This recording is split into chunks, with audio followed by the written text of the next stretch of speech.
Hey, what's up? This is Jeff from Goya and Spirit Adrift, and you're listening to Doom Tomb Podcast.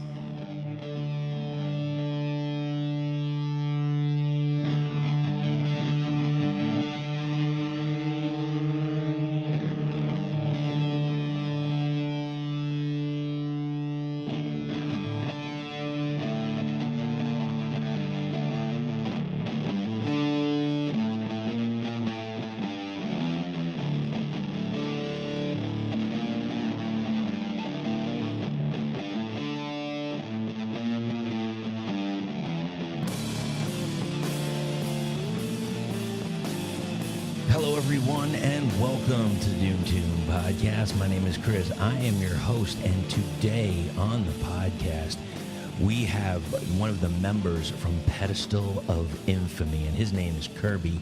Now, before we even go any further, I want to let you know that he has a podcast with a bunch of other people called Cult Following, and it is a bunch of people that they talk about cult classic films and a lot of other things. If you're into movies, you have got to check them out. They are on iTunes and SoundCloud. It's a pretty damn good podcast, and I was so happy to have this guy on. We talked for so long that it's going to be in two parts, and I'm just going to list some of the things that we talked about. We are going to have a ton of show notes, and just in the first half, we're going to go over some wrestling stuff. We're going to go over a little Metallica talk, a little black metal talk, and of course, different films, whether it's independent films or big budget films, even like some war metal, some interesting documentaries, and how they got their idea of what they are, which is death metal plus true crime equals murder metal. And we find out where that came from. We talk about demonic energy drinks. We talk about hip-hop and, we talk about so much stuff. We even talk about 50s music.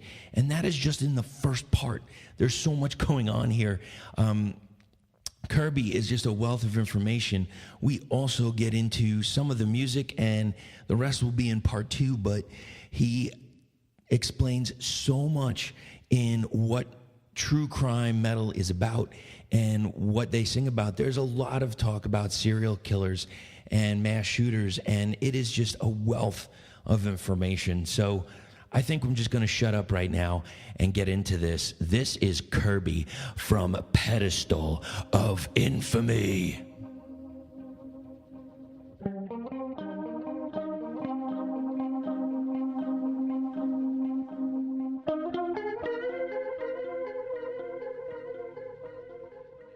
Yeah, so you saw that one too. I think that's pretty much the definition of it. So did you see him? Did you see the match that they did for XPW, where they were on a scaffold? Yeah, that's. And then he got him with the electric cow prod kind of thing. Yeah, and then Grimes like missed the tables, kind of pretty much. That's what I'm talking about. Yeah, that's one of them, and because he wanted revenge on Grimes, and then there's one where. There's another one he took. If you want to talk about somebody who took bumps, it's New Jack. Right. I mean, I don't think anybody probably took worse than except maybe Terry Funk. Well, the one Terry Funk and Sabu, and then when you get the three of them together, that's pretty much like it's true death. The trilogy of terror, man. That's some viciousness, like beyond compare. But it's nothing new. I just cannot begin to imagine some of those. Like I said, when you're actually risking, enough with just bumps from chairs. I mean, those are terrible. Like, to the head, to the back, it's bad enough. Right. You should know that in your business, but it's, a lot of the other ones I don't even think people think of, but, like, you talk about the ones, is just the falls and the possibility of paralysis, to me, is probably the number one risk of why I've always had an interest in doing it, but I don't think I could. Right. Just because these people, any kind of backyard, a lot of the death match, a lot of the lo-fi, low-key shit that you're talking about, nobody's gonna. How well trained do you think these people are? Like, do they have any of them? Most of them they learned. You watch a lot of those documentaries. What was the one that had the It's like the backyard wrestling one. And you watch a couple of those kids, and they have literally, and they're from all these, like the one kid was from some meth addict part of Modesto or Stockton, and right. The other ones are from like, you know, some podunk things, and they just watched a lot of Attitude and some EC dubs, and then they're like, yeah, I can do this. And it's like, yeah, but I have no concept of, like, I know it's funny here, that shit's huge in Tucson, or at least it used to be. There's tons of videos of Tucson. Really? Yeah, backyard and stuff, and it's just like, man. And I see some of them, like, they're already scarred up. Yeah. They haven't even, you know. They haven't even done anything yet. It's like you didn't get paid for any of your bumps yet. Like, you have all this damage, probably not even just scar tissue, but nerve damage. You've got all these things, and it's like, why did you do this? And it's like I said, if you do it for the love of it, that I can completely understand and respect. It's like, if you truly have that much of a, you know, most of these people do have not give a fuck attitude. There's something you gotta love about that, but I can't stand it at the same time either to watch people where it's like, shit, man, I really hope you don't end up quadriplegic, because there are a few. I mean, Draws from WWE. Draws from, and what's his name? Well, I mean, you took Bret Hart, Stone Cold, right. All those guys. That Sid Vicious leg break or compound fracture has got to be one of the worst. The most painful botch ever, possibly. Yep. Besides Draws, I mean, obviously, like being paralyzed is the worst thing I can think of. But I mean, there's a few other ones. That one with New Jack and Grimes is, I mean, you know, these people, like, you know, it's like, who knows? You know, New Jack, I think the other one is he can't hear out of one of his ears. He lost all. Yeah, that I think was off of one of the ECW pay-per-views where they were up on top, and I think they were. Grimes wind up falling on top of New Jack, and crushing him, and just landing right on the concrete. Well, then when you get into like the tables and stuff, the flaming tables, it's like, you know, low risk. I mean, especially if you're prepared for what you're ready for it. But I mean, like most of those ones, I'm going, like any kind of, I mean, none of that stuff now. I think post Great White in Rhode Island, are you allowed to even do a lot of the pyro that, you know, you once probably could get away with 20 years ago. I mean, nowadays, just to even see it in live large concerts. I saw Metallica last summer, right? And it's one of the only concerts I've seen that are using pyro. That heavy amount of pyro. I mean, you know, there's a band coming out here. Are you into black metal at all? A little bit, yeah. I mean, I enjoy the band Watain. Yeah, well, Watain and their goat's blood, you know, stuff. I've you know, it's like I've never seen them because I don't know if it's because of the ethical reasons of being vegan or what, but I honestly cannot think like I'd want to go to a show. Right. I mean, like, to me, it's like, you know, something fun like Guar or whatever. And it's cool. Like, I know there's a lot of people get off on, like, the G.G. Allen kind of, that level of, like, extreme shock rock kind of thing. I'm not bothered that Watain use, by the way, any kind of, like, that they use animal parts or something, because, I mean, obviously it's like, well, so do a lot of other people. I just don't want it doused on me. Like, well, they also use a lot of pyro. Yeah, and I don't know if they're going to bring that, because they're going to be here in a little bit. I don't know if they're going to bring that or not, because it's a smaller space. It's not like one of those European festivals. Yeah, well, I'm thinking more of like, I was like, yeah, this really morbid version of I can't do that. You can't do that on television. You know, I'm not a fan, but that's cool that they're gonna. You know, like I said, I mean, but that's also something I do respect. Like with Watain and a lot of these other bands, is that, you know, I'm not into necessarily putting on a show, but if we had more ability, not necessarily to do theatrics, right, but the ability, like we talked about doing some stuff like crime scene things, but then it's like, shit, like. We're going to start looking like King 810 or something. Like if we put up crime scene tape or chalk outlines, it's like we're not thugs. Or like, you know, we're not trying to engage in that kind of persona.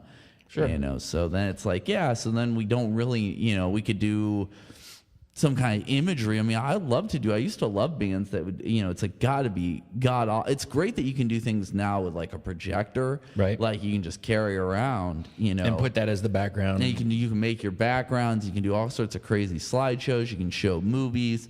You know, it's great, especially, you know, I've seen a lot of bands that are playing some film clips or whatever behind them, or home movies or whatever weird shit that, like, we've talked about the whole begotten kind of thing. It's kind of cool, man. It adds a dimension and an aspect. But then there's also this part where, I don't know, like, then you don't want to ever overtake the music. It should be symbiotic with it. And too many of these bands, it's like, you aren't Def Leppard, you aren't any of these bands, that old 70s, 80s arena rock level of showmanship. Even like I said, Metallica, it was unbelievable, the level of audio visual elements they had. But it's like, they've also been doing this long enough.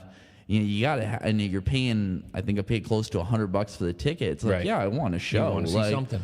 I don't know. I've been to some other shows that have no connection to metal whatsoever, and I paid a lot for the ticket, and I had no idea. Like, I could be upfront and honest. I went to see Justin Timberlake, and I was like, I paid $220 for the ticket, and it wasn't like an upfront ticket. I was in the first tier. I wasn't even on the floor, and I was like, this guy better put on a pretty damn good show. And he had no opener, and it was a DJ, and they were just pumping the crowd up and finding some kids in the higher seats and bringing them down and all that shit. And I'm looking at the stage, and I just keep looking, and nobody's set up. There's nothing on the stage at all.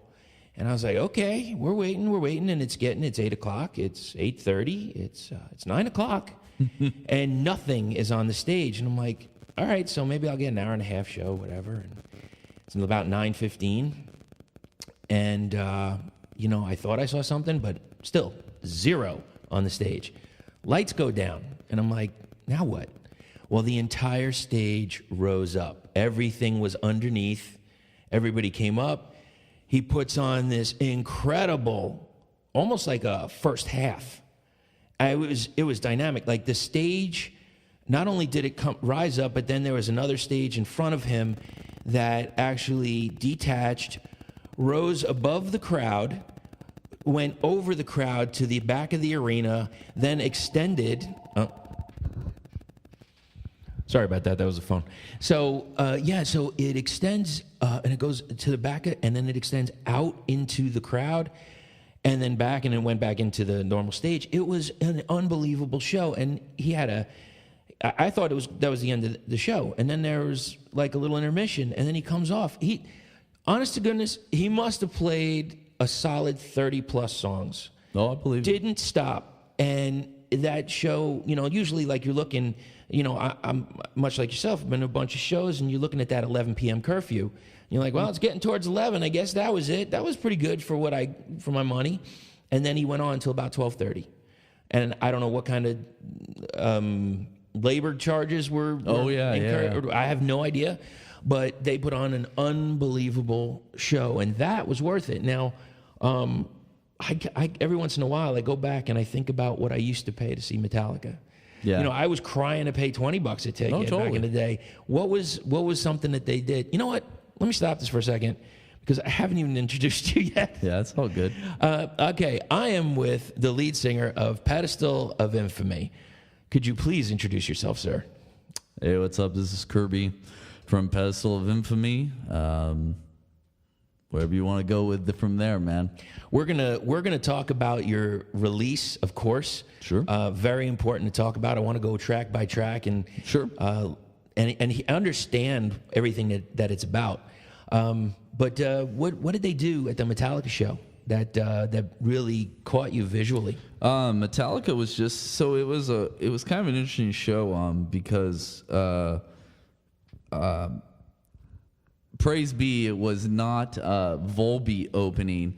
We actually got Gojira, so we were very lucky for that. So that was a good start to the show.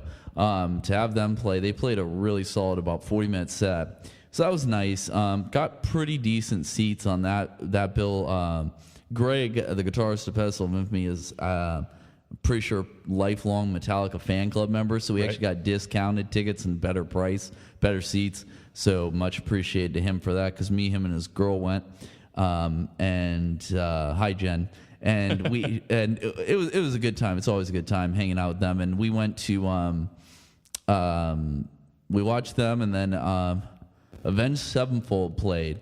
Now, I haven't seen Avenged Sevenfold play in probably 15 years at the time. Right. The last time I saw Avenged Sevenfold play, I saw them at Gilman Street in Berkeley, and they were opening for Bleeding Through. They were actually, I think, the opening act or direct support. There was only 2 or 3 bands on the bill, right. and they were still really small. I remember they used to put out compilation tracks all the time back in like 2000, 2001. There was before they got signed to is it Hopeless Records. They were like, there was a couple labels, I think it was Sadistic Records, and I mean it was pretty revolutionary. I was listening to a ton of power metal at the time. I was super into like Blind Guardian and right. Bands like that, and that's what basically. I mean, I've always been a hardcore kid. I was always raised around a complete metalhead, but also, I mean, the DIY hardcore punk ethos is where I come from, like from that mindset.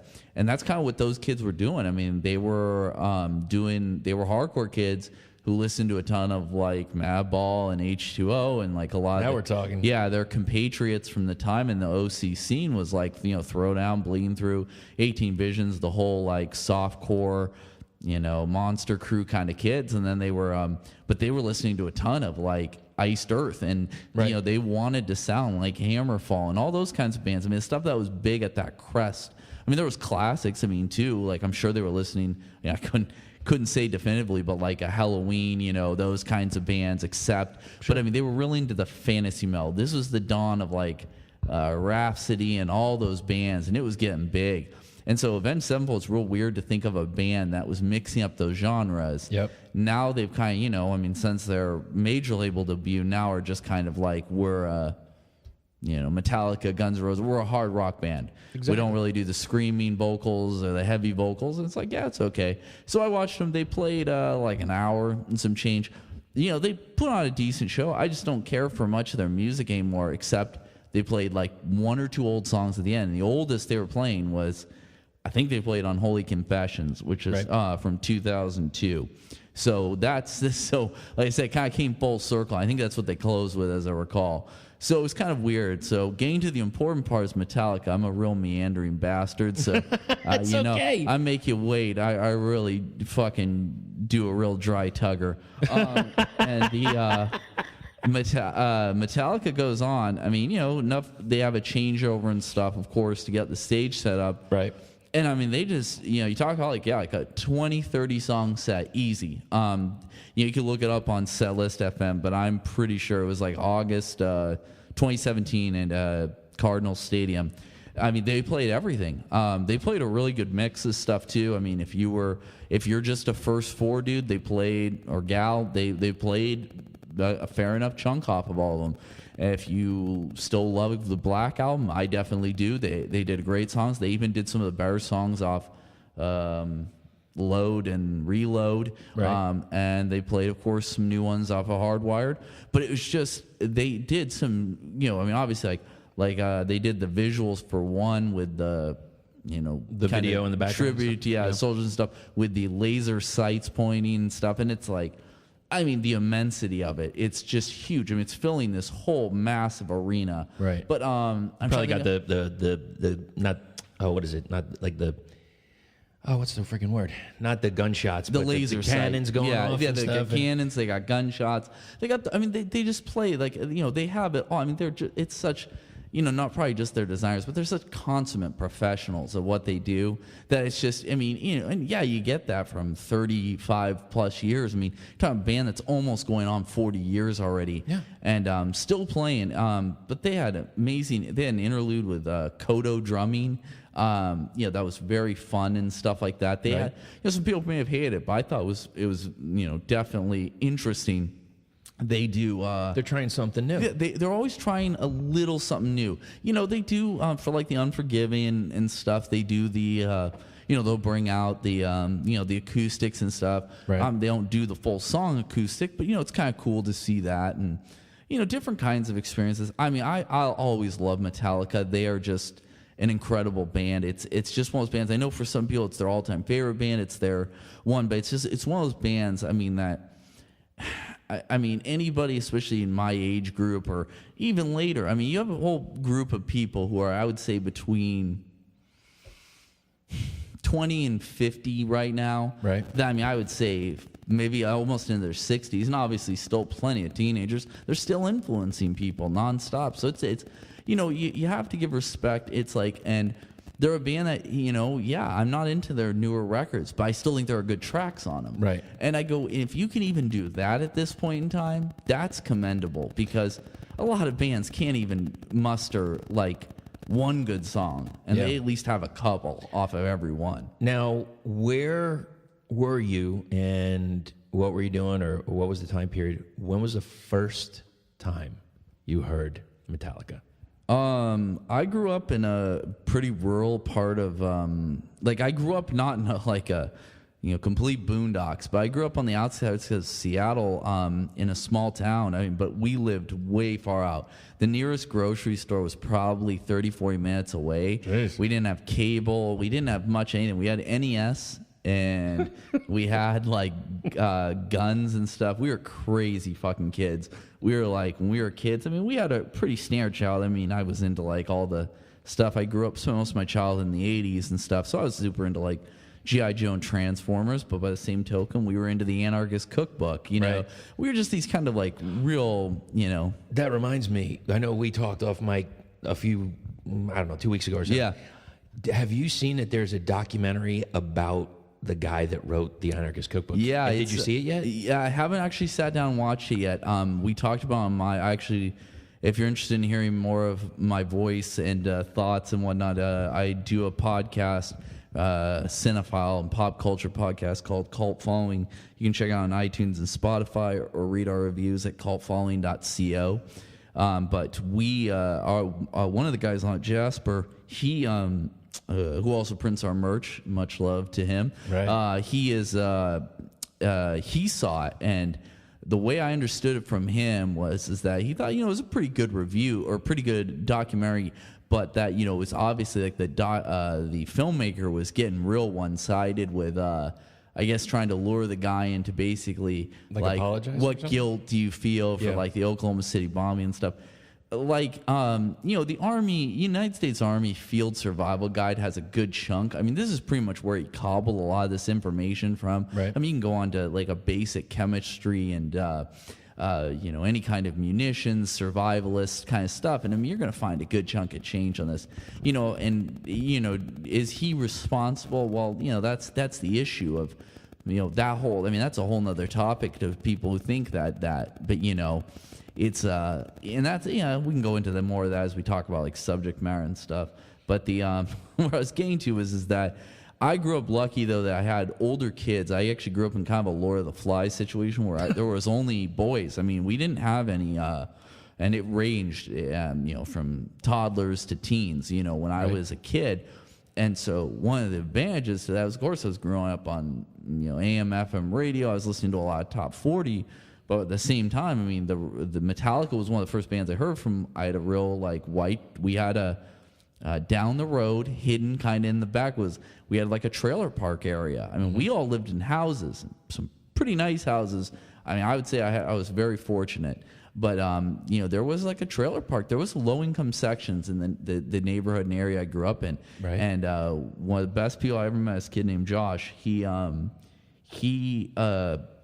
was, you know, listening to Metallica, and I remember hearing, I want to say I probably heard Fade to Black or One first. Okay. But, you know, hearing those kinds of stuff, I definitely remember One was the first music video I ever saw from Metallica. Right.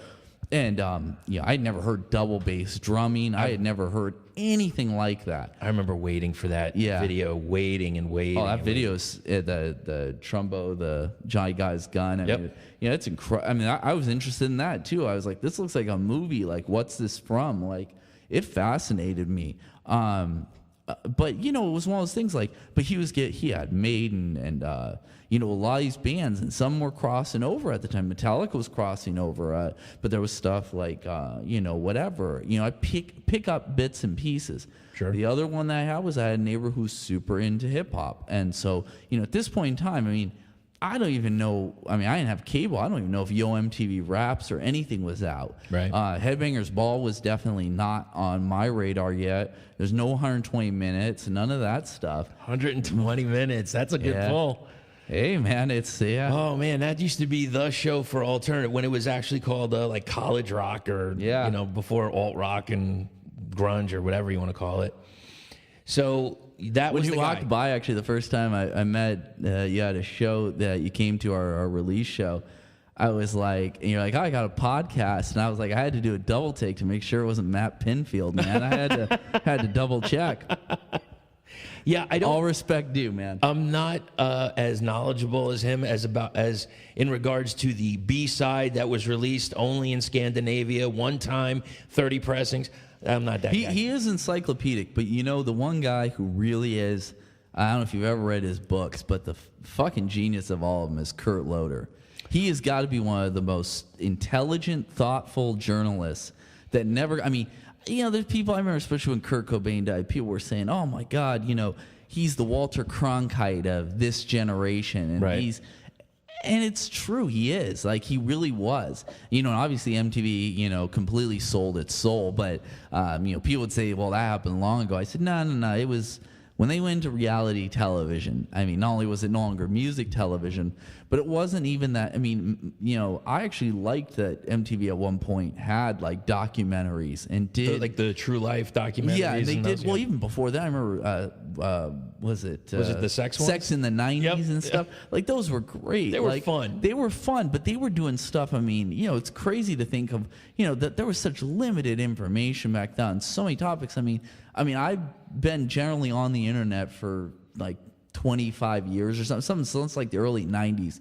I remember like the MS-DOS days and stuff. But I mean, like, since like the mid 90s, let's just leave it there at maybe the last 23, 24 years, since the Netscape Navigator years. But even then, you couldn't get videos. It was all largely text. There was no broadband. There was no cable. Right. It was all 56K or less. And it was hard to see a lot of this stuff. It was like the World Wide Web. Yeah. So when I was a kid, what we had tapes. People would copy you a tape, of course. Yep. I wasn't tape trading or anything. I wasn't looking for, hey, I'll trade you Pestilence's Consuming Impulse for the No Life Till Leather demo. I mean, at that point in time, I was probably still listening to, I was listening to that stuff. Like I said, hip hop too. I mean, I remember getting, NWA Straight Outta Compton completely changed my life because I had never heard such aggressive music in my life. Right. Like, even metal, it was not as aggressive as hip hop was. And it was the juvenile lure of profanity and,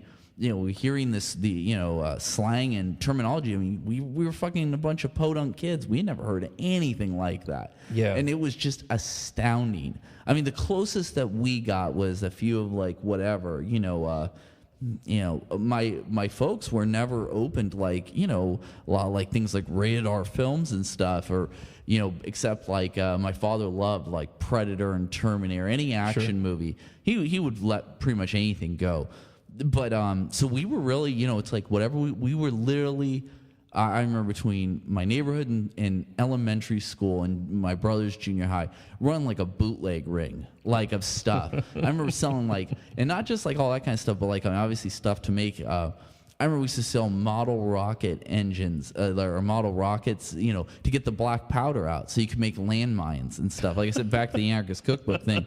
But we were also selling, it was like crazy, like just things that you wouldn't consider even now. It's crazy, but like I remember like, oh my God, like a black market for paintball guns, like. And was this just for a hustle? Was this just like to make a couple bucks? No, kids were just like it was just people. I mean, maybe there was money being exchanged or lunch money or I don't even know what back then. I mean, it was like I'm a huge Garbage Pail Kids aficionado, and I remember those being traded like cigarettes in prison, man. When I was in like '86, people, because anything like I said that was gross or profane fascinated me. As a kid, I mean, I was a good kid. Like, I didn't get into really any trouble. I mean, I did in my later years, but I mean, as like a young kid, like, I've always been entranced by that. And that was the whole thing of heavy music or hip hop or, violent or scary movies and stuff, was just that the ability to like, it was an escapism from, obviously pretty dull suburbia. Well, when I start talking about that, it makes me feel like I'm in like the Rush fucking video for subdivisions, and it wasn't like that at all. I'm not from Canada, I didn't live in anything like that. Like, I lived in literally like the country. Like, we had horses next to our house. It's like, a stable. So it's not like, like people. But I think there was like, I was lucky. I have a great family. I have the best parents in the world. I love my family more than anything. But there was, we were into things, but we were, like I said, it's very Lord of the Flies. It's like, oh my God, you got a copy of Two Live Cruise, as nasty as you want to be. Everybody's making copies. Sure. You have a copy of whatever movie. I remember movies. I remember the number one movie that we wanted, and we finally got from the video store, was we got somebody's father. We were so fascinated by Revenge of the Ninja and Pray for Death. All the, oh God, what's his name? Sho Kasugi. They were like ultra violent, like ninja movies. Right. And this is pre like Kickboxer, Bloodsport. Mm-hmm. We had never seen like violent. You could turn on, you could probably see a Bruce Lee movie. There was no Jackie Chan at that point, but you could not see like violent, brutal martial arts movies. Wow. So what? It's interesting because that brings me to your music. Sure. Because your music is brutal, obviously, and we want to discuss it. Sure. The title of the release. All right, yeah. So this is our debut EP. It's called In Cold Blood. It is. We are a band that merges death metal music, or a mix of death metal, hardcore, slam. We got a little bit of everything: grindcore, black metal. But we consider ourselves a death metal band. Well, I like what you put on social. Oh yeah, if I can quote it, please.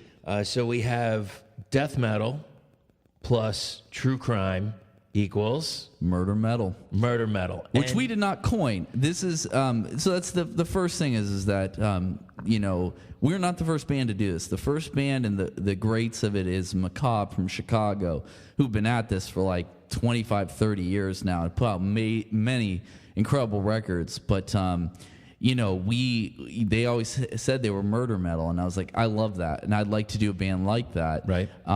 So we started with this. But I mean, I've had a lot of these ideas percolating for years, so we started. So basically, Greg, who I mentioned earlier, the guitarist of Pedestal of Infamy, right? He and I. This is our since I moved here in the mid-aughts, and Greg and I he moved here a couple years previous to that, and we basically, this is our third major band in about a decade that we've done together. Okay. So we started with a band called, we used to be in a metalcore type of band called Summary, a melodic metalcore type band. You can check us out.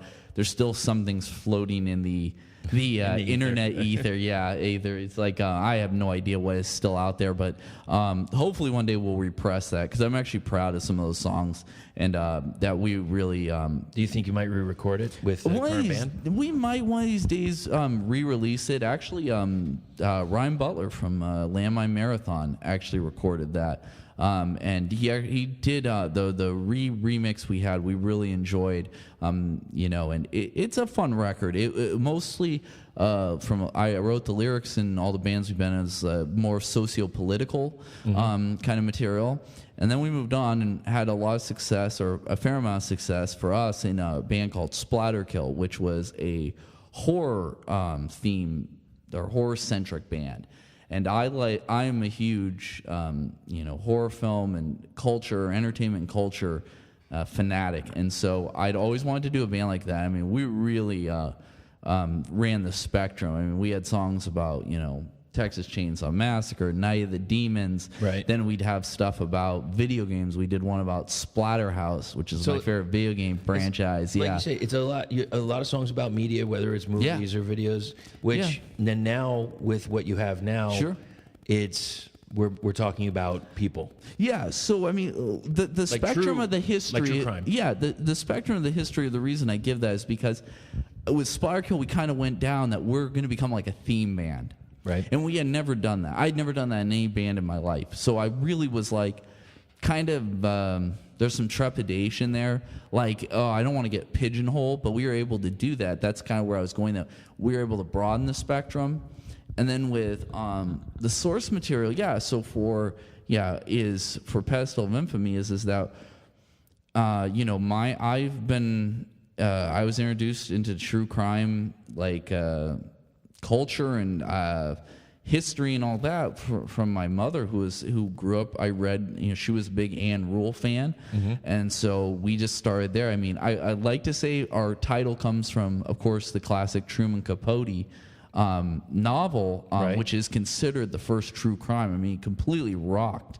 You can see the film Capote and stuff, starring the late great Philip Seymour Hoffman, but it's one of those things where, I just don't think the whole breeding ground of the post-World War II baby boomer era, was just when material, you can talk about like EC Comics, like there's a common thread. Right. Like when materials started coming out, more violent movies or content, people were not quite ready for that yet. You have not a Victorian era, but a very still pretty puritanical, but people wanted that material. And so they, especially like a lot of like kind of, what we consider water cooler talk, or the lurid nature that women were, fascinated by, a lot of that. That's still like the, I'm sure the viewership of the ID network and a lot of these channels, obviously like your Lifetime kind of movies, but it's because there's a huge a viewership and there really fandom, is, especially among women. It's really interesting. I don't think without that, same thing with horror movies, that it would have been possible. Right. Yeah, to elevate it to that next level. It boggles my mind sometimes when I hear that, like just these, like you said, I'm not trying to pigeonhole, but like housewives and whatever, and they are all watching these like you said, the true crime and cold case files. Yeah, the cold case files. That's what I was trying to think. When I think a lot of them too, I've shown like the, obviously, and a lot of those women are pioneers who've written some of the best books. They've done a documentary. I would say Making a Murderer has changed probably true crime since The Thin Blue Line, or that was fantastic. What do you call it? The Paradise Lost, the West Memphis 3. Yeah. I would consider there's a few landmark true crime documentaries, a few books and stuff as well. Stranger Beside Me and Rule. There's a few of them. And then obviously Helter Skelter being probably the other one as the crowning achievement of that period. Because, the Manson family murders, I think, were literally a cottage industry, right, in the late 60s, early 70s. You pretty much, it was a business for people. Much like OJ was in the mid 90s, 94 to 96. It was, until even after the Burke was right. And here we are, it's 2018, and he's just went on the news again. If I did it. Yeah. So, we are. We're coming around again. And, it's funny, you mentioned Manson, Helter Skelter and stuff. I always knew about it, and I never really... my thing was, like you said, Paradise Lost. Sure. Like, that's how I got started into trying to follow some of this. And then you go backwards, and then... we'll get into some of the songs, but one about Richard Ramirez. I started looking at that, and you're like, wow, there's a lot going on out there. There is. And a lot of it too kind of, it was unraveling in real time. I was only subconsciously aware when I was young. My brother was, and still is, an avid D&D player. Right. And I remember there were, kind of like parents. I grew up in a Catholic Christian household, but our folks were never like too prohibitive, but I remember there were parents who were like, that's the devil's game, and that kind of thing. But where my biggest interest actually lies is in the satanic panic and the satanic ritual abuse hysteria of the 1980s, right, and its reverberations. From a legal, cultural, and sociological aspects on all those. I don't think they're. It is crazy. I actually had a woman at my office recently say in passing that something about like it was like a Monster Energy drink, and she's like, "There's 666 in the can," and I'm going, well, it's almost like dumbfounded, like there is awestruck. a YouTube video for that. Yeah, but you know what I mean? That they like, I just I stay away from that. Want to stay clean for the Lord. I'm like, yeah, so thankfully you're drinking the, what is it, the Christian Red Bull or something? I was going to say. I don't understand which one is the... Red Bull does have wings. It does have wings. And that is very angelic. There you go. I think that's the answer. There you go. Yeah, that's pretty much... That probably is it. They probably could start marketing that, and end up having a whole new corner or share on all that. Because maybe that could be it. Christian energy drink. Yeah, Christian energy drinks. There probably already is one because there's something for everything. What amazes me is I think I saw something online recently on one of the message boards I read that somebody actually found Rap Snacks. I don't know if you remember that Master P from No Limit Records. Yeah, he made Rap Snacks. He made like his versions of potato chips, Cheetos, that kind of stuff. And he was like, he's a genius. One of the most intelligent people with his marketing and his multitude of investments. But I was like, man, are they really still making? I mean, it must be a regional thing. Right. I remember seeing him when I was young, like the late '90s, early aughts. But yeah, I'm sorry, I'm not a real No Limit soldier. That I don't have. Well, let me back up on the conversation a little bit because I don't know if you remember.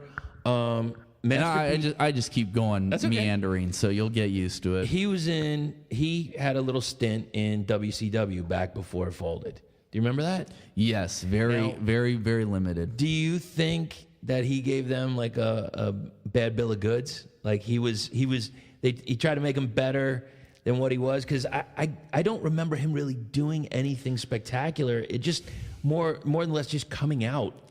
Yeah, there's a few people. I know that's what happened with the whole when ICP was involved in the WWE. Was they were promising airtime for their record commercials. Right. I don't think they were gonna have a no compete clause with the JCW. But I actually, it's interesting. I learned that recently. I watch quite a few wrestling channels on YouTube. One of the ones I really like is Wrestling with Regret with Brian Zane. Just because he's it's a little bit, he goes in depth, but he also takes on some like topical and side issues that I enjoy. Right. So he did one recently on like, I'm trying to remember what the topic was, but it was on the history of JCW and Juggalos in wrestling and ICP in wrestling, both their successes and their inability, obviously, to muster more than their success, with that limited audience and stuff, like their audience, which they're very successful. Their audience is extremely loyal. It is. I went to a show here recently, a place called Club Red. Yeah. It's got a decent size to it, and I just went down, going to just buy a ticket and walk in. Cultural anthropology. Well, guess what, dude? Big sign right up front. Sold the fuck out. Oh, yeah. And that line, if anybody knows where Club Red is, the line of Juggalos went from the entrance all the way down to the entire strip mall. I couldn't believe it. Oh, I believe it without wow. doubt. I've seen a few of them. We talked about in our conversation we met a few weeks ago that I like horrorcore hip hop. Yeah, it's probably the subgenre I enjoy most. Oh, yeah, that's right. Gravediggaz. Yeah, Gravediggaz and stuff. I mean, I grew up on all that, but Ghetto Boys, a lot of that stuff. But Dayton Family, the old 3-6 Mafia, a lot of them. I just like mean hip hop and stuff where they were talking about fucking, Gangsta Nip. I like stuff oh my like God, that. I haven't heard Gangsta Nip in forever. Gangsta Nip is the South Park Psycho is still the best.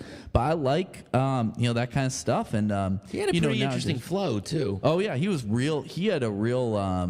I would say probably one of the most unique and. I don't think anybody's ever been able to duplicate. Now there is a major change. I mean, he was more of a producer than he was, more of a hip hop artist. I mean, he's, so you think of the Ghetto Boys. I mean, he wasn't a Scarface or anything, but he had his own style, and it was real. There was, like I said, that era in the late 80s, early 90s when I got into hip hop was just. I wasn't there for some of the other. It was kind of like that. It was a complete change. Yeah, it was a huge change. I mean, obviously, like I said, NWA changed a lot for me. But the Chronic, when I first heard that, it's like I'd never heard production like that on a hip hop record in my life. I mean, I would say the closest was maybe. just because they were so, I mean, not Miami bass or like heavy bass, because I mean, that was not uncommon at the time. Right. But I would say, like, I mean, there was something like in, I don't, there really is nothing like Dre's production. Like, even now, I mean, there's a lot of, everybody copies it and stuff, but he really did just revolutionize that sound. I was really trying to even grasp, and I'm sure there's somebody who is way more authoritative than I am, because I'm not on probably any subjects I'm going to wax, about with you. But I mean, I feel like I like to at least think I'm at least somewhat informed, and it's, I think that it's like the ICW thing, like, the Juggalo thing gets a really bad rap, but it's like, it's pretty punk rock. It's DIY as hell. Totally. They just do their own thing, and it's like people hate them, and it's like, yeah. And speaking of punks, it's like, kind of like crust punks, and a lot of these other subgroups. I mean, I don't know where they're trying to like put themselves on, these kind of same charts. I'm just saying that like people have such a thing where they're like, well, I'm like, well, you're kind of creating this equivalency or trying to create a superiority. And I'm like, there's more of an equivalency than you might know.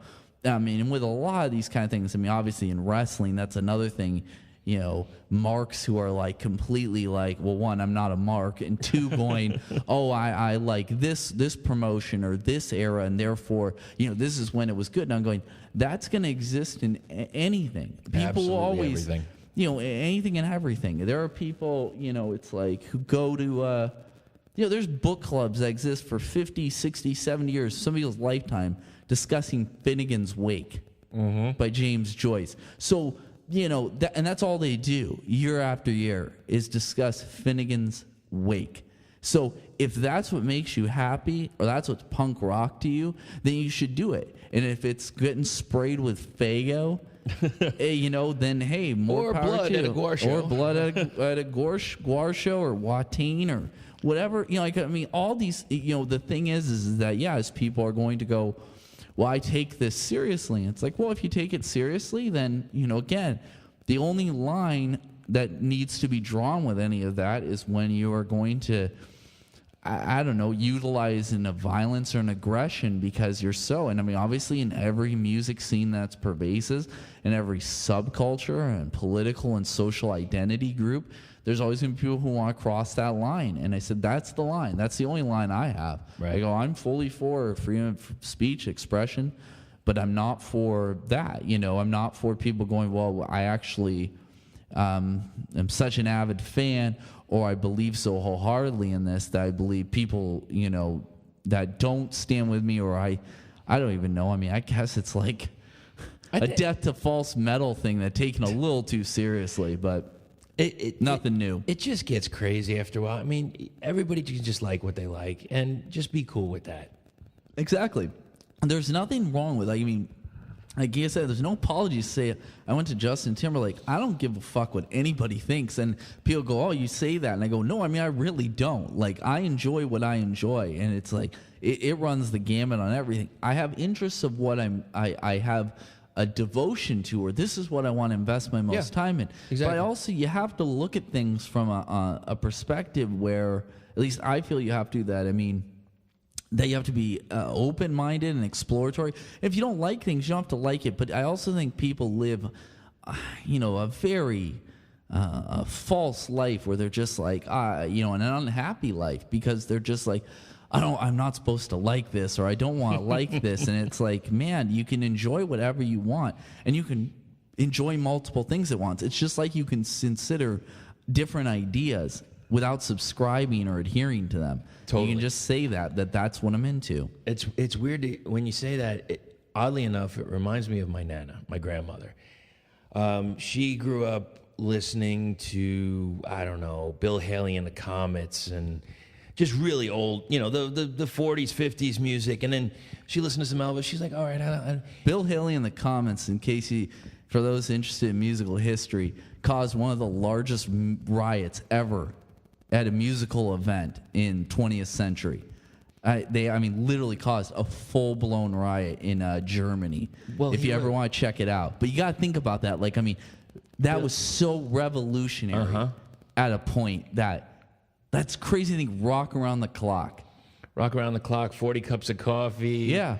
But most people know that as their biggest hit, and think about that is like, wow, that was revolutionary. That was like the devil. It was the devil. So she plays all that stuff, and I remember this like it was yesterday. This is how far back it goes. It was 8 tracks, and we're waiting to pick up my grandfather from coming in from New York City, and we're waiting at this like space where all the cars are parked. That it's like a park and ride.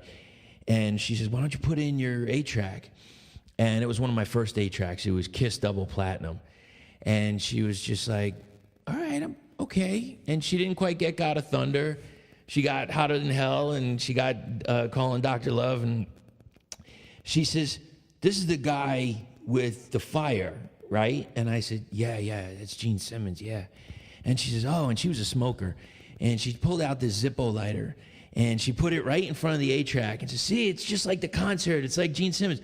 I fell in love so much with her just by saying that. The weird part was she lit it on fire. She lit the 8-track on fire. I had to grab it. It was the first car that we ever had with power windows. And we pulled it in, just threw it out. And I think it was snowing, and it was just kind of just like oozed into the snow. And I was like, "Nana."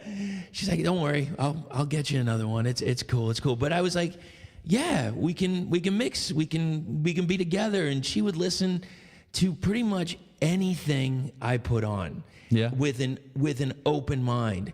And if there's one person to learn from, it's your Nana. You got to learn. Oh yeah. I mean, most families, like I said, I got my musical influences. A lot from my brother and my folks. My father loved Jimi Hendrix and the Doors and stuff like that. My mother loved Jefferson Airplane / Starship, and was into a lot of stuff. Like, anything was interesting, anything with a melody. Right. My mother loved. I remember when I was a kid, was super into Cyndi Lauper, the Eurythmics / Annie Lennox. And my brother loved a lot of different kinds of stuff. Like I said, that he got a lot of those tapes. Sure. So you'd hear it, and you were like, "Oh my God, I couldn't believe it." And it didn't matter what it was, just to hear anything new, anything on the radio. I didn't know who any of the artists were.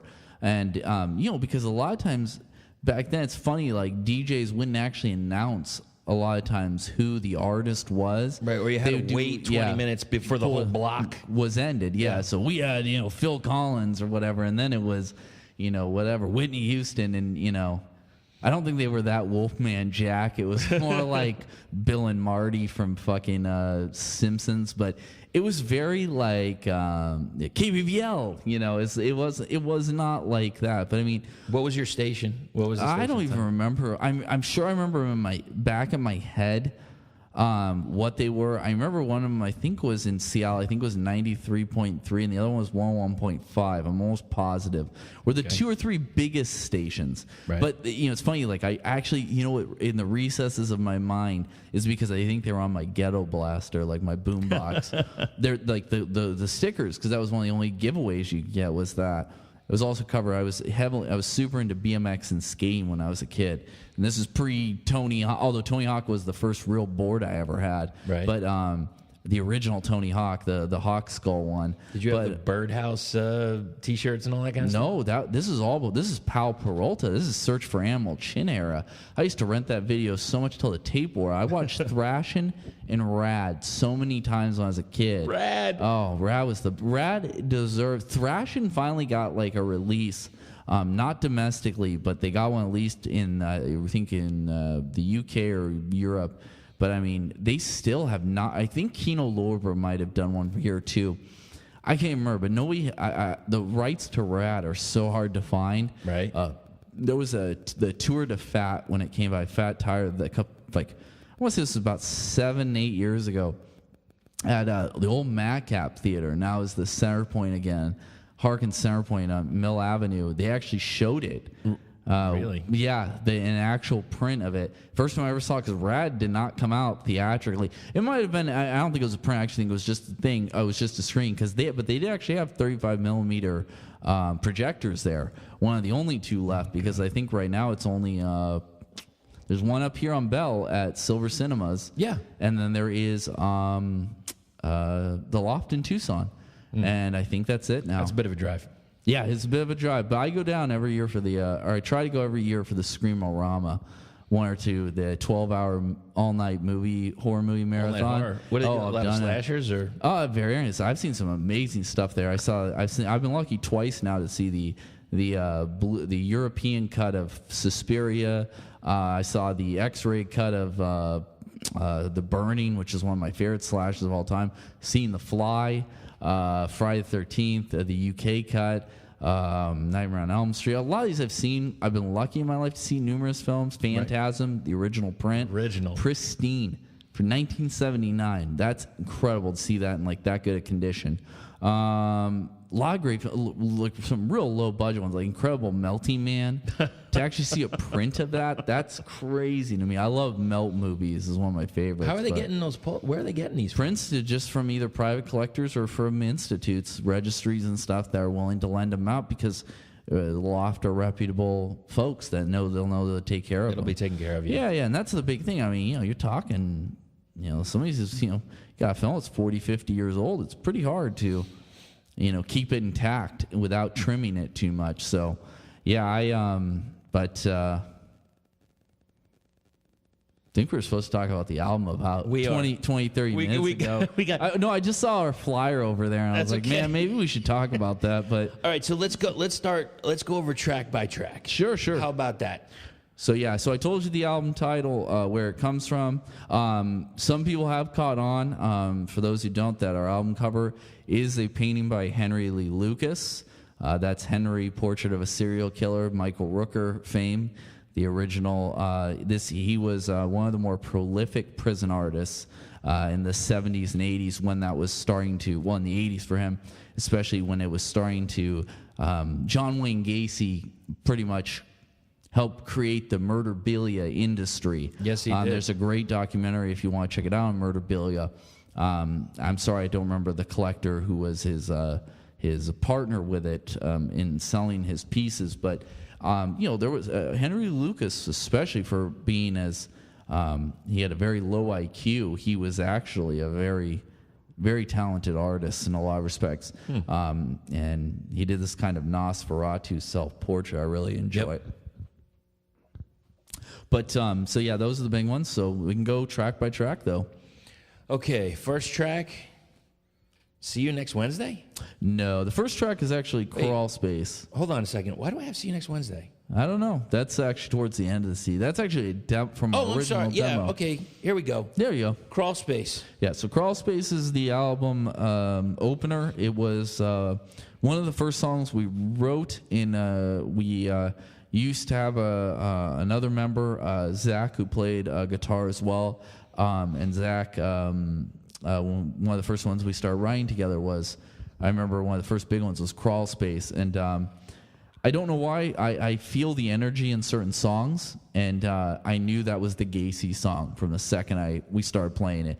I think because of its speed, it feels and sounds claustrophobic. Right. So we started writing that one, and I just knew the end lyric was going to be like a guttural ring out, a sustained guttural of the word crawl space. I remember that from like the first practice we ever had. Gacy is this song where I talk about it. Some songs I take the perspective of the individual or bits and pieces of that. Some are more biographical, and some are an amalgamation of them. With Crawl Space, Gacy was and this is an important disclaimer to even start with. I mean, we can talk about more, but people, of course, in this, I'm big true crime aficionado, murderabilia collector, and I'm in a band. I joined this band. Marissa, our drummer, is the only original member, original, and similar. Did they have the same vision before or no? No, they didn't at all. In fact, they only wrote a few songs, and I don't know of any of the original lyrics or any of the original ideas that they had. But when I heard the name Pedestal of Infamy, that's when I made the thematic decision. Right. That was like, to me, that is, and it's not a deification, it's not a worship or even an adoration, but it is an interest, a fascination. And I feel that that's the sharp distinction that has to be made with our band, is that there's some people who would probably hear it and go, well, that's fucking awful. Like, why would you have any interest in this, or why would you talk about people this way? Right. And for me with like a Gacy is that I think there's got to be at least some level of sympathy with some of these.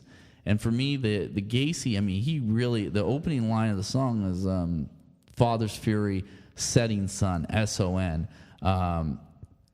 Aggression builds sanity undone. It's like, because Gacy was, he was homosexual, or at least, I mean, I think, he, of course, in those era, he had to be a passing bisexual or heterosexual. But right. I mean, I think a lot of it came from that he was, much like Dahmer and a few other ones, that his father, he was never good enough for him. He was constantly considered a sissy boy. He was very attached to his mother. His father injured him and caused some of his mental deficiencies. And he's also like a Henry Lee Lucas. He was born into Gacy was born into more of a, working class family and stuff. But, a lot of that era, people were very abusive and stuff.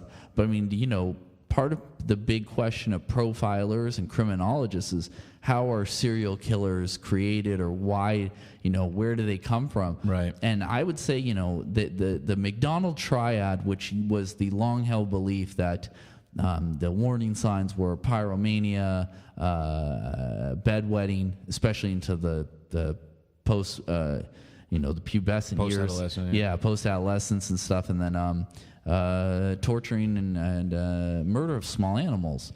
And, not everyone did all those things. So, I mean, in that sense, kind of, like I said, been discredited. But I think with Gacy, when we wrote this song, it's like I said, I just wanted to show that he was a guy who I think he just repressed his desire was to appease his father. And he actually did hit that point at one milestone in his life. He was married. He had children. He actually used to run several KFC franchisees. Really? Franchises. I haven't seen that come up. In Waterloo, Iowa. Yeah, and he was, it was his wife's. He's very well known that he was one of the most successful JCs in that time period. Yeah, that I did civic organizations. Yeah, there's a picture of him with. Oh my God! Why is the name Who are we talking evading me? First Lady. How long ago? I always want to say Lady Bird Johnson, but or Carter's wife. I'd have to look it up right now. I don't know why that's slipping my mind, but there's a picture of him shaking her hand at a civic event. How incredible is that? Like a charity dinner. Yeah, and it's because like I said, but he was one of those guys, and that's why I have an interest in Gacy too, was because he had such a dual nature to him. Right. He was a loving father, and I don't know necessarily his domestic with his spouses. Obviously, they divorced him, but I think most of it was probably just because he was he was gay, and he at that time period, unfortunately, people couldn't be out. Right. This is in Chicago and stuff. This is before Stonewall and stuff. I mean, this is before the gay liberation movement of the 70s. And, and even then, I don't think he would have risked it. I think just because... For father's approval. Yeah, father's approval. And that's why I think I hone in on that. But he was a, horrific torturer, and he took such glee. It really was two different people. He took a lot of glee in hurting people. And, it's very interesting because he also wasn't... his profile also wasn't the most sadistic person. Mm-hmm. I think so it was weird, like, who knows where it was.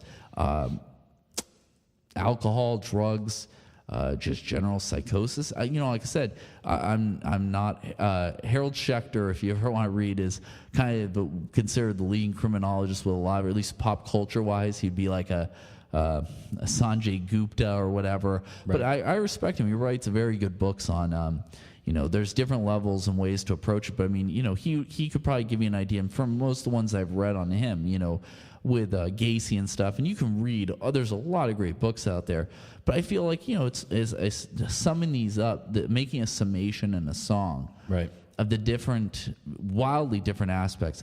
I think it was the most interesting part with Gacy was one of those ones that it's unbelievable how long it took for him to be caught. And I think count too. Yeah, and I think the crawl space thing, the element of being under, that he literally had a graveyard under his home, in his home, technically, between the crawl space and the common room, is it's a suburban nightmare. I think that was another thing also with obviously some 15 years later with Dahmer in apartment 213, that kind of the House of Horrors and H.H. Holmes style, some of these kinds of and Ed Gein, and that was another one. I mean, that was one of the first cases that ever shocked people. Obviously, inspired so much pop culture, right? But was a Gein. I mean, Gein was a completely different one, not a serial killer the traditional way.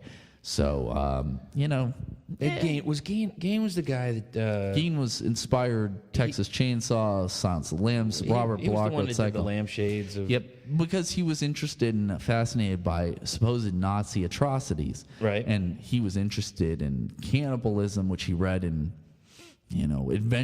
dark adventure magazines from pulp magazines from the 30s and 40s, and Gein was just a guy who had a Oedipus complex. I mean, his mother, Domineer, it truly is the psycho model. That's where Robert Bloch lifted the ideas, of the Gein. I mean, and, he just lived in such isolation. I mean, at that point in time in Plainfield, which my mother grew up not that far from, and also in the era, my mother was a young girl when the Gein farmhouse was uncovered. But Gein only killed technically probably 2, maybe 3 people. If you ever want to see a good version of the Ed Gein story, it's actually an early 70s film called Deranged. You can pick it up, I think Arrow Video and some people wrote, but it's a kind of a faux documentary style, but it's actually Roberts Blossom from Home Alone. Really? Yeah, the old man, from Home Alone. That's him. That's Roberts Blossom, and he gives an absolutely commanding performance. And if you need to hear a song about Ed Gein, we can listen to Dead Skin Mask from Dead Skin Slayer. Mask, which hopefully one of these days we'll cover, because I do love that. Seasons of the Abyss, In the Abyss is my favorite Slayer record, so I would love to cover that. But so I mean, but what I mean, where I'm going with that too is that I think a lot of people, Gacy wasn't a cannibal. He was a sexual sadist.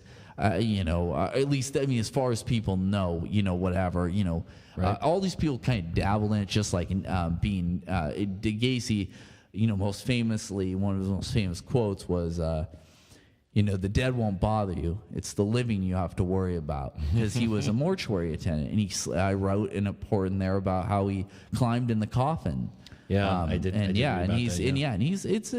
a well-known aspect, but it's really interesting. Like I said, I think like a Dahmer, I kind of go back to the Dahmer thing most importantly, because what I think Gacy really wanted is what Dahmer wanted, which was to not feel alone. He didn't want these people to leave. Right. So keep him close to him. Keep him close to him. I mean, Dahmer wanted to make sex slaves, and I think if Gein had more of that kind of mindset, that's kind of where he would have gone too. Right.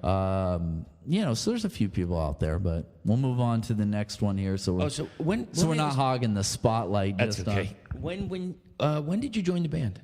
So the band, I believe, started 2013. I want to say 2013, 2014, somewhere around there. Okay. I joined 2015. Greg and I did. We wrote an initial battery of songs. We got our bassist Jason into the band. We originally used to play as a 4-piece with 2 guitarists, right? With Greg and Zach, and then Marissa on drums. And we basically, like I said, kind of played off that for a bit. And then summer of 2016, we recorded a demo. That's what I was referring to initially. Yep. So See You Next Wednesday is on the record as a bonus track. And since we're talking about, I'll just quick cover. Oh, little snippet there. But you can check those out and stuff. They're originally just for free up on our Bandcamp.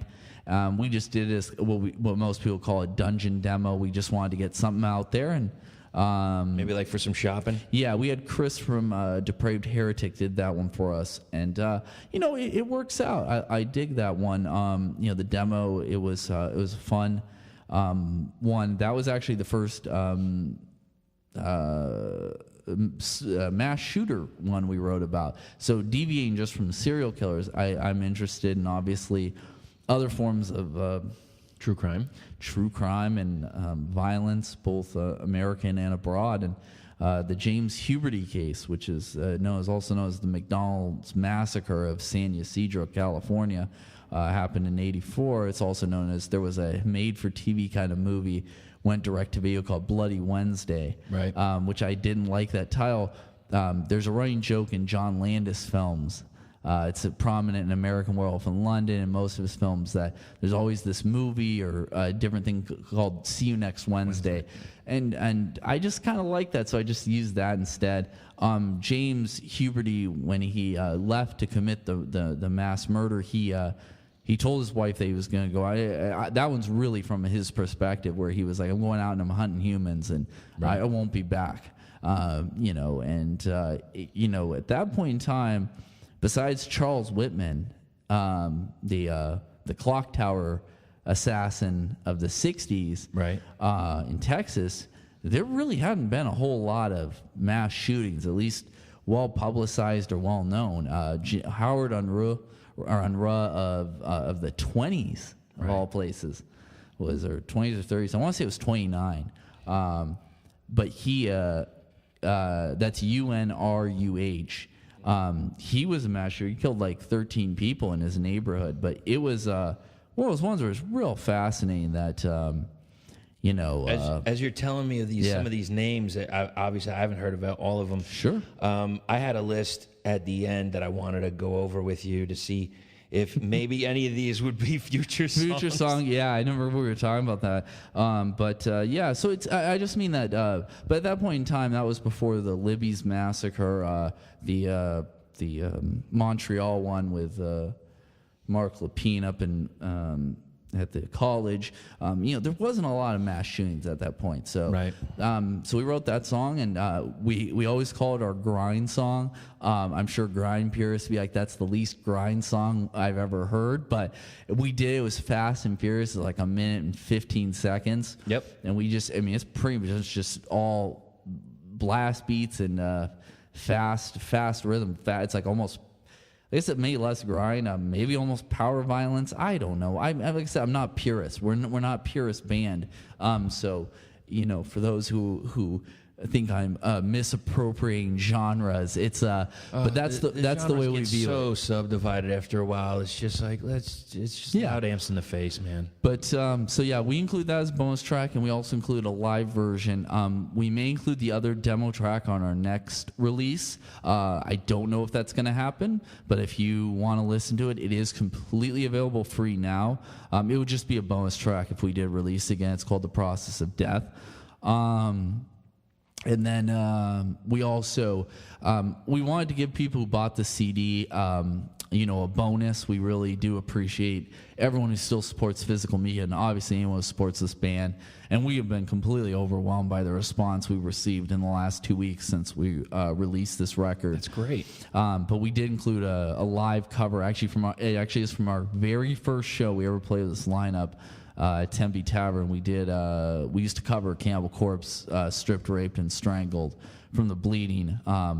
And I've always wanted to do that song, and so we just did it for fun, and people are like telling us how much they love it, and I'm like, well, I don't think we're ever going to play it again, so thanks, I appreciate it. Because we played it for the first, year or so, and then we just kind of got burned out on doing it. Sure. We also didn't want to be known as like a cover band. I like covers. I'd like to do some more, and we're totally open to suggestions like the Dead Skin Mass.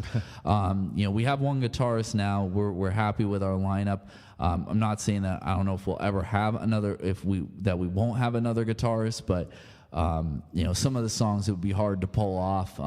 Sure. So we did Crawl Space. Oh, so we got to go into the next one. Yep. And that would be Summer of Darkness. Yep. So Summer of Darkness, speaking of the Satanic Panic era, is Richard Ramirez, who probably is the most famous satanic serial killer of all time.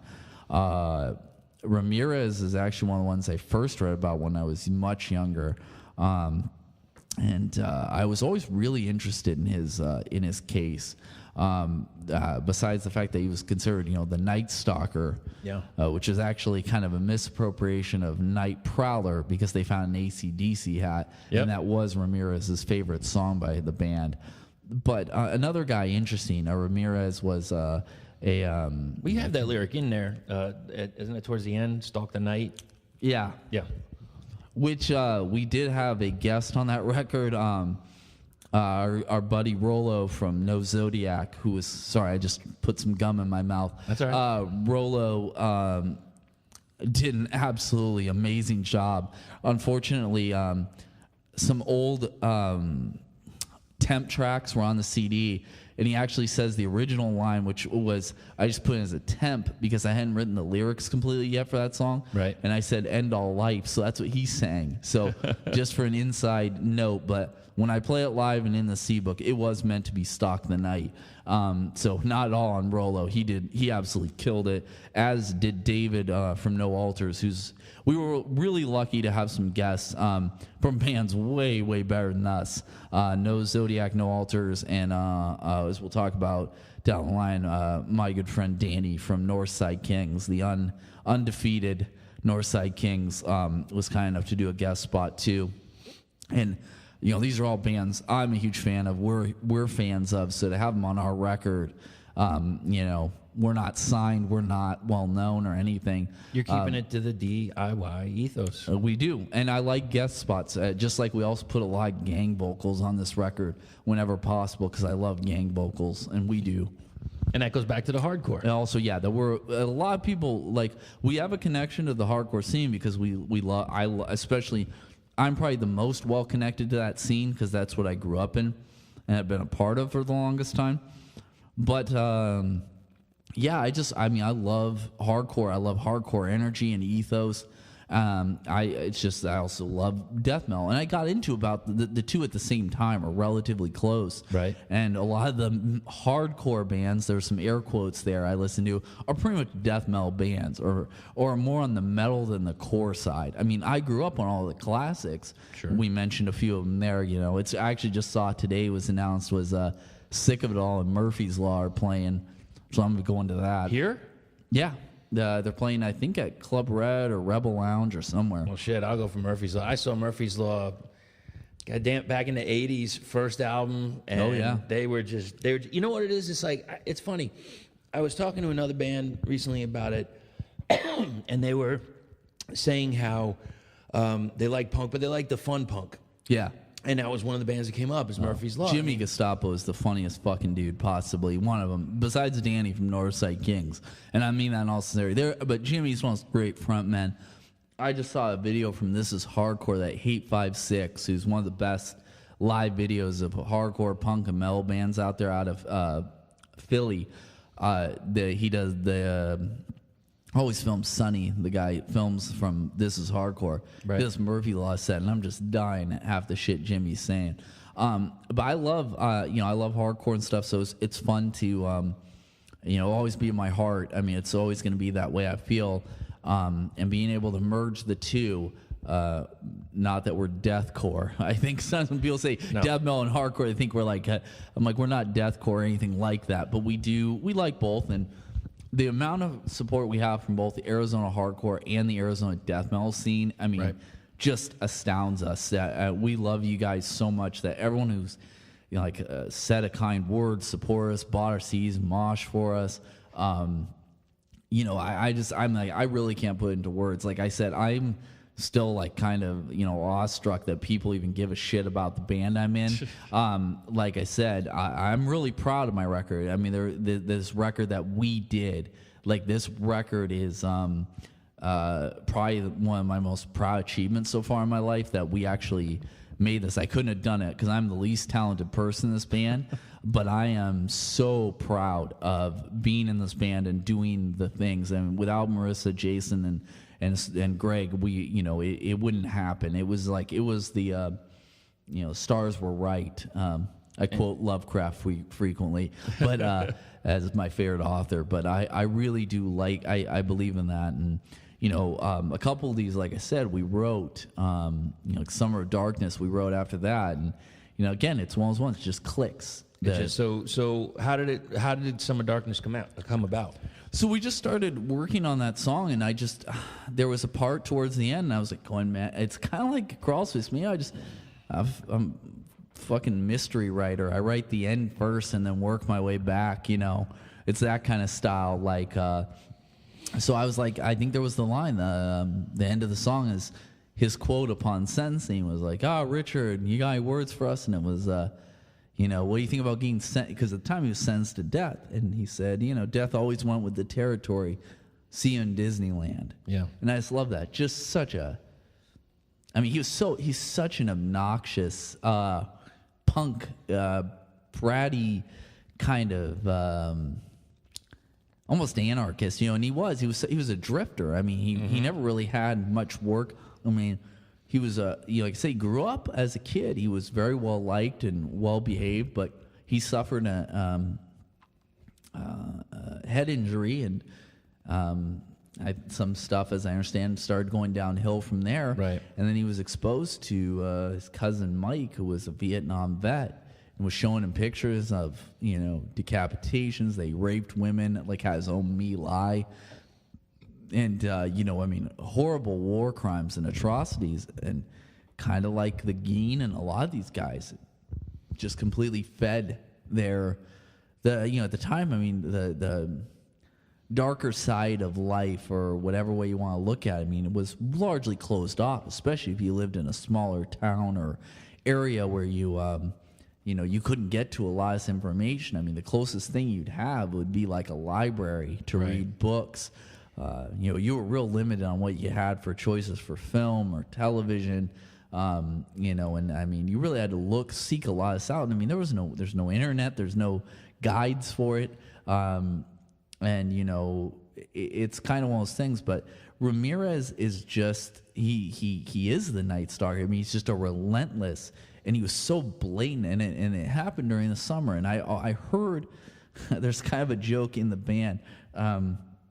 I heard it actually from there was a band, a Christian band, Demon Hunter. Yeah. They had a record called Summer of Darkness, and when I remember hearing that, I did a review of it, and I was always like, that was one of the best titles I've ever heard. But I was like, man, I'm not just gonna try to crib it. But then I kind of started thinking about the song, and I go, God, like that's the perfect fit. It was a literal in sunny Southern California. It was a summer of darkness, much like the Manson family murders in August. But Ramirez was just relentless, and he wasn't a guy who would probably best knowledge of reconstruction of chronology, timeline of his crimes. Right.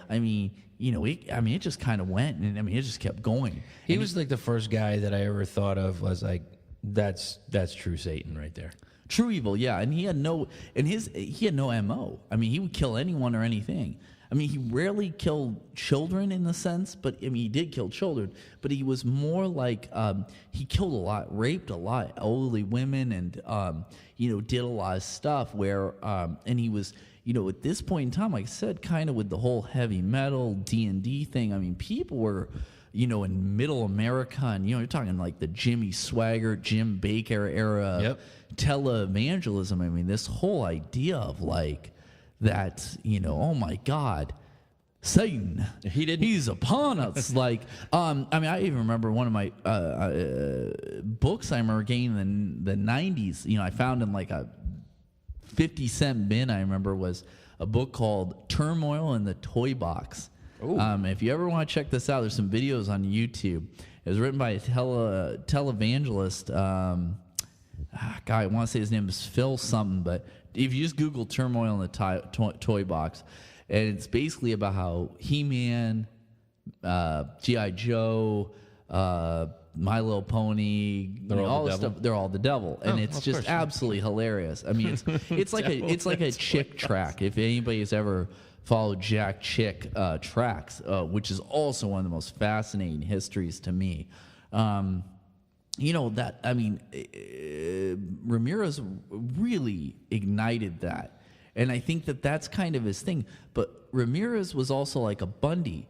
He had so many female admirers. Right. I mean, he had women lining up. Manson, obviously, too. But I always think of Bundy and Ramirez as the two big romantic figures of. I wonder why is that? With Bundy, it was because he was very, very attractive, charming, intelligent. He was a chameleon, chimera. It also brings us up to the next track. So. Yeah, so sure. So we'll just, like I said, with Ramirez, I just wanted his brutality. I wanted to have a backstory, but I wanted his brutality at the forefront. I mean, it's a very... I feel that Ramirez, even though as evil and as he was, I do think there was still some kind of... I put in the song War Within. I think he had something going on with him. I think obviously that's what won out, but I don't think Ramirez completely was ever there towards until... I think once he started killing... A lot of people, it's very... in the premeditated portion, I think it's very fantasy or whatever. It's whatever fulfillment they think they're going to get. I think Ramirez is actually one of the few who really got that. Really, he got what he wanted out of his crimes. I think he really wanted to torture, murder. I think he wanted to inspire. It's not the conventional version of a terrorist, but he was a terrorist. But on the other hand, we kind of go into the next track, which is We Are Everywhere. Which is Bundy. I think you're supposed to introduce those. Sorry, man. It doesn't matter. Okay. Well, yeah, so especially in the interest of time. I'm just fascinated. Here. No, it's okay because yeah. I just love hearing somebody that can expound on something that I don't completely know a lot about. Well, yeah. Well, like I said, I'm not the ultimate expert here, and I don't, pretend to be or attest to be. I have an interest, what do you call it? Just a personal interest in all these ones, and what I try to do in the lyrics, like I said, is just. It has to fit musically. It's this incredible music. I want to have lyrics that fit, complement, and add the impact. Right. And Bundy is another one because Bundy was an interstate killer. I mean, he was all over. He was executed in Florida for his crimes there. Mm-hmm. But where I actually grew up in Washington, parts of it, he was. You can go to Bundy's spots where he killed people. Near one of the last places I lived when I was there was near Lake Sammamish, which is where he used to dump bodies. Right. Yeah. So I mean, it's when you're a kid and you're swimming in Lake Sammamish, going, "Holy shit!" Like this is where it was. This is where it was. I mean, and Bundy was. He was one of those people. The lyrics, like I kind of wanted to build in the first verses, just kind of like an intro to say, he was a guy who, he had a very tumultuous and difficult life, but he kind of was somebody who was trying to rise above it constantly in a lot of respects. Right. But, he was, a lot of people where Dahmer and a few other ones where they were real set off was, divorce as a sentinel event, as with a lot of kids, that's what sends off violent episodes or criminal behaviors through divorce or the breakdown of a home or nuclear family. And for Bundy, it was discovery that it goes back and forth, but believed that I think it was his grandfather raped his mother when she was a child, barely pubescent, it's that kind of thing, and that his mother, didn't want him, right? And that's the ultimate one of Bundy. Bundy is probably the greatest misogynistic serial killer, which is also fascinating in contrast with how beloved he is by women, or was, and still is probably to this day. There's probably still women who go, he couldn't have done that. Because that's what they said in the jury pool. We're not sure he really did this. He just seems too intelligent and wonderful to have done this, Sociopath. Yeah, he was. The interesting part, like I said, if you want to read, the definitive book on it is The Stranger Beside Me, which I also paraphrase as a line. I like to use lines. I like to acknowledge sources and influences in my lyrics.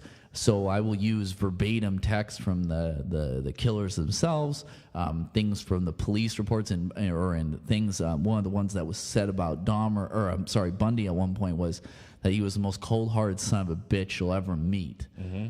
And so I said I had to paraphrase. It was the most cold-hearted you'll ever meet. The stranger beside me, because Ann Rule, who launched her true crime career, again one of the kind of paragons of the subgenre or industry, she worked at a suicide hotline, right? Volunteered with Bundy, sat literally next to him, was friends with him, had no idea, no clue. And she was always an astute woman. That's one thing you can read in Ann Rule's writing. Very perceptive, unbelievably intelligent and thoughtful. But Ann Rule was, you think about that like from her perspective, right? And it's just one of those ones with Bundy. He was a necrophile, but he was so vicious, especially the college killings, the ones that he was executed for. Is one of the ones he was executed for in Florida, as I recall. Right. Was I put it also in the song, is like he bit buttocks and ripped nipple. I mean, he tore the nipples off. I mean, it was almost like another one kind of like that was the viciousness was Richard Speck. Yeah, that was one of the guys I was going to ask you about. Yeah, we might do a Speck song. Speck's, see, I'm more fascinated by Richard Speck and his prison life and his life after his crimes than I am by the crimes themselves. I mean, I feel they're kind of, and that's the thing. I mean, I'm happy to entertain any options with his list, with your list, but I think it's like certain killers. It's like there has to be, that's why they do have an interest to people, including myself, is because you want to know more of the backstory. You want to know the reasons that happened. Sure. And so for like a Bundy, I think it's just that he was like an American dream kind of person. He was, there's going to be a movie coming out here shortly with Zac Efron as Ted Bundy. Oh, I didn't know that. So, it'll be coming out this year. They're filming it now, and it looks actually really good. I think Zac Efron, after I saw My Friend Dahmer, which is an incredible graphic novel, but also the film with the kid from, was it like High School Musical or whatever, playing Dahmer. I mean, he nailed it. I mean, to a T. Just destroyed, yeah. Yeah, so I'm like, I have confidence this might work out, but that's the thing. I mean, Bundy was a law student. He was involved in civics. I mean, he was the kind of guy who probably could have ran for at least a local office, like a mayor or a governor, and possibly even like a governor or something. And he probably could have won. I mean, but he had such a volatile anger and such an immense. It was interesting. They carried on relationships with multiple women and kept them, on constantly on the hook forever. But I mean, he hated women. I mean, and like I said, it's one of those ones where it's interesting that such an adoring female audience. I mean, more than any of them, and besides maybe Manson, which is fascinating too, because Manson always has interested me because he was about 5'2" when he committed the murders. He had no real money or anything. Musically, you can argue whether he was a great musician or even mediocre. Yeah, mediocre. At best. Didn't he try out for the Monkees or something like that? No, he had a friendship with the Beach Boys. Beach Boys. And they used part of his song, and that's the reason Terry Melcher, who was part of the Beach Boys Enclave, was murdered, was because Manson was infuriated. There's some bizarre. All right, I think we're going to cut it right there. That way we can save some room for some other stuff and get to part 2 next week or next podcast, whenever that's going to come up. I'm trying to get them out a little sooner because I have a lot in the can right now, and I got to get them out, clear the space up for some new material, some new interviews. So let's get into the first track off the EP from Pedestal of Infamy. This is Crawl Space.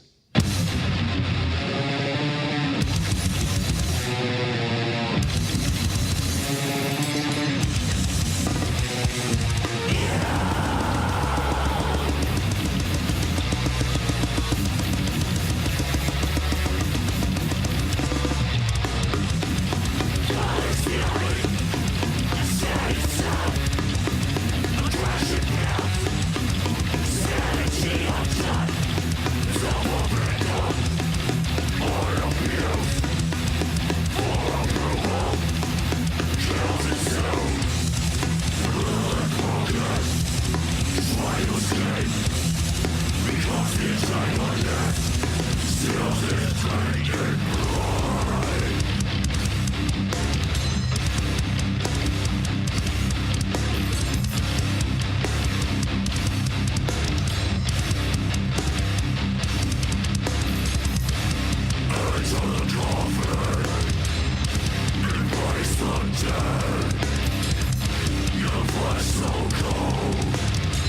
One of the other bands that was at the EP release party for In Cold Blood was a band called Meathook, and they play some brutal death metal.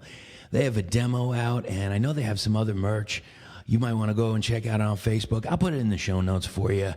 Until that time, check out this track off their 2017 demo, Unlocked Stages. This is Coils of Entrails.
Thanks, everybody, for sticking around to the end. It is greatly appreciated.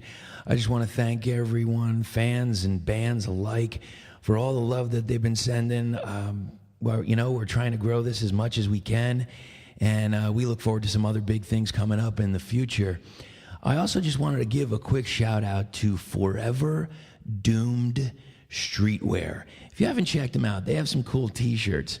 You might want to go over to their Facebook page. Again, I'll throw a link so you can check it out and see what you think. Maybe buy a little of their merch. You never know.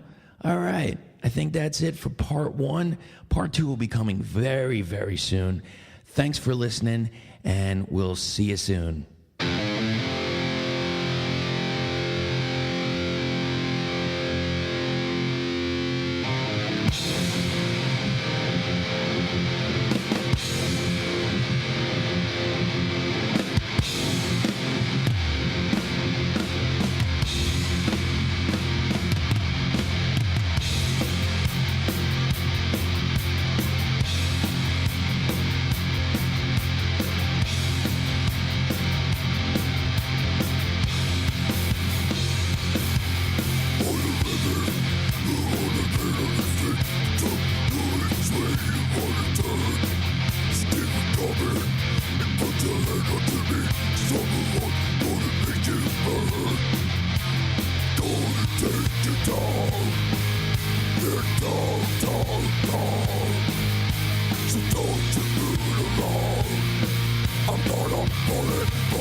there's a quote that Dio told to Dave Mustaine one time, and it was, well, we can jerk each other off all day, or we can smoke this joint.